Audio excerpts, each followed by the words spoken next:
আল্লাহ পাক বলছেন ইয়া আইয়ুহাল্লাযীনা আমানুত্তাকুল্লাহ, হে মুমিনগণ আল্লাহকে ভয় করো, হাক্কা তুকাতিহি ওয়া লা তামুতুন্না ইল্লা ওয়া আনতুম মুসলিমুন। তোমরা এমনভাবে আল্লাহকে ভয় করো, ভয় করার মতো ভয় করো এবং পরিপূর্ণ মুসলিম না হয়ে মৃত্যুবরণ করো না। এর অর্থটা জানলে ভালো লাগলো না? বুঝতে পারলাম না কোরআনটা?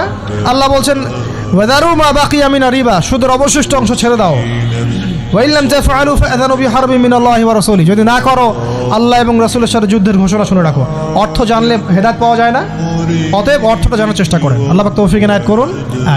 অর্থ বোঝার ক্ষেত্রে যদি কোনো প্রতিবন্ধকতা পান সামনে, আলেম ওলামার কাছে যাবেন, জিজ্ঞাসা করে অর্থ জেনে নেবেন। নিজে নিজে আবার মন করা ব্যাখ্যা করতে যায় না।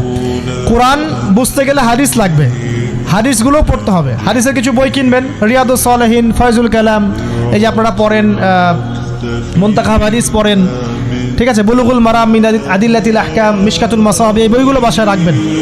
এরপরে আস্তে আস্তে কিনবেন আবু দাউদ, তিরমিজি, নাসাই, এগুলো কিনবেন। পরে গিয়ে বুখারী মুসলিমের অনুবাদ কিনবেন, আগে কিনবেন না।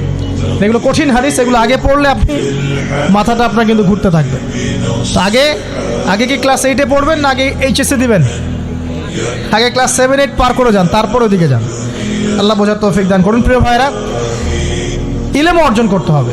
ইলম অর্জন করলে পরে আপনি তালেবে ইলম, তালেবে ইলমের পায়ের নিচে আল্লাহর ফেরেশতারা পাখা বিছিয়ে দিবে ইনশাআল্লাহ তাআলা। ইলম অর্জন করে আপনি যখন আলেম হবেন বা দ্বীনের জ্ঞান অর্জন করবেন, তখন আপনি দাওয়াতের কাজও করতে পারবেন। আপনার দাওয়াতে যত মানুষ ইসলামের দিকে আসবে সমস্ত নেকি আপনি পাবেন ইনশাআল্লাহ। এবং যখন আপনি আরো বড় আলেম হয়ে যাবেন, আল্লাহ তৌফিক দান করুন, তখন আসমানের যত মাখলুক এবং জমিনের যত মাখলুক, এমনকি গর্তের মধ্যে যে পিপিলিকা আছে সেগুলাও, এমনকি সাগরের নিচের মাছ আপনার জন্য ইস্তেগফার করবে, দোয়া করবে ইনশাআল্লাহ। আল্লাহ পাক আমাদের সবাইকে শিরক মুক্ত আমল করার তৌফিক দান করুন, আমিন।